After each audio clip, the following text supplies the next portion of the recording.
mentor kewangan saya cakap, mentor saya sendiri iaitu Tuan Muhammad Zulkifli Syafiee, dia pernah cakap berpesan kepada saya waktu saya mula-mula untuk menabung emas dan tiada ilmu ketika itu. Dia cakap simpan emas ni bukan untuk kita jadi kaya, tapi supaya kita tak jatuh miskin. Tuan-tuan pernah nampak tak orang simpan emas dia jatuh miskin? Mungkin dia akan jatuh miskin apabila dia salah teknik menabung emas, yang jenis yang beli lepas tu dia letak dekat Arahnu. Itu salah tuan-puan. Tuan-puan kena ingat, kalau kita simpan dekat Arahnu bermakna kita nak gadaikan emas tersebut untuk dapatkan duit. Maksudnya itu pinjaman tuan-puan. Arahnu tu adalah pinjaman. Ini 20 gram kau kasih pajak saja.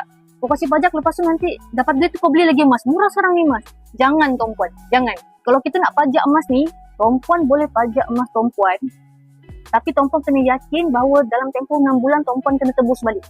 Tapi kalau tuan-puan tak boleh tebus emas tuan-puan dalam tempoh 6 bulan, saya tak sarankan untuk tuan-puan pajak. Tuan-puan jual sahaja untuk kegunaan apa itu nak buat masa tu.